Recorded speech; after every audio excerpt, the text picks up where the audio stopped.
Welcome back to the show. This video is brought to you. Here's all the stuff I was working on in September. We'll start off in the world of Jank Fighter. This past month I completed all of Cube Guy's standing normals. Here you can see his 5A, 5B, 5C, 5S, and 6A. Things are a lot snappier than the moves I showed last time. Hopefully this helps things feel a little bit more impactful. I might want to go back to refine these later, but I'll wait until I finished everything else first. And speaking of everything else, here are some very rough versions of his 2A and 2B. My goal is to get at least rough versions of all of Cube Guy's animations done sometime this month or early next month, just so I can hand off the blend file to get things actually set up in-engine. The comic reader saw some offline progress this past month, mostly within the realm of trying to make things more user-friendly and adding the features I talked about last time. Adding comics is a bit more intuitive now, but I still have some improvements to make there. In Feature Town news, direct links to specific chapters and pages now work, and I also added buttons showing the chapters of a comic with their covers or first pages. These changes aren't live on the website as of recording. That might happen later this month depending on what I end up working on. I still need to iron out some bugs and implement a few other changes before I'm comfortable with releasing it publicly. I also need to come up with a cool name for the project. I've got Hydromecha as a placeholder idea, but I'd rather have something a little bit less egotistical. The models I use here on the set got a fresh new coat of texture painting in September. This includes the desk, the monitor, and the background. Everything got UV unwrapped, and then those UVs were painted in Krita.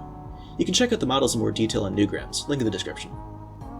In Table Night news, I got a good chunk of the detailed descriptions done for the locations in the module. I'll read you a couple excerpts in a minute. After I finish the rest of the descriptions, I gotta go work on the maps, NPC stat blocks, items, and so on. I've got a couple friends working on the art front for this project, so hopefully I'll have a few presentable sketches to show you in the coming months. And as promised, here are those aforementioned snippets. King Mo sits in his throne, dejectedly staring at the floor like a man who sold his soul for a bag of peanuts. And from later in the module, all dragons need a hoard. That's just common knowledge. But not all dragons can afford to hoard gold, especially in this economy. In case you missed it, I finally got around to making that making-of video for the Plague Machine. Back when I started working on this thing, I hadn't actually intended to make a video out of it, but luckily I was taking pictures of it to share with friends, so I had at least something I could work with. I'll leave a link to this video in the description. The comic script for Hazardous Materials had some pretty good progress recently. I have a rough outline for the last bunch of scenes in Chapter 2 that I had looked over by some friends.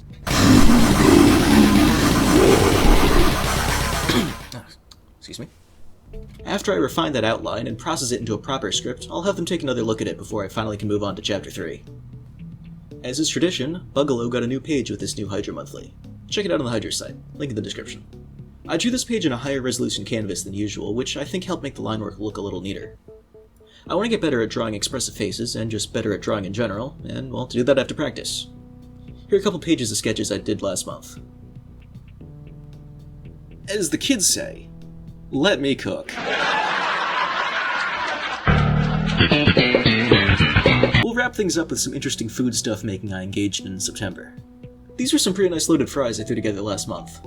It's like a hamburger detonated over a field of french fries. It includes fries, obviously, seasoned with garlic powder, ground beef seasoned with a bunch of stuff, sautéed onions which were cooked with the beef, some barbecue sauce, hot sauce, pickles, cheese, and sun-dried tomatoes. I might add a recipe section to my website later, especially if there's interest. I've also been experimenting with a bulgogi recipe, modified from the one my mom taught me, that uses cilantro plus other herbs in the marinade, and has you caramelize onions and what's left of that marinade after the beef has been cooked. I don't usually measure things when I cook stuff like this, but I'll try to get some estimates if I do end up adding that recipe section. Well, that's all for September. If you liked what you saw, be sure to like, and if you want to see more of this stuff, subscribe. I'll see you again next month. Have a good one.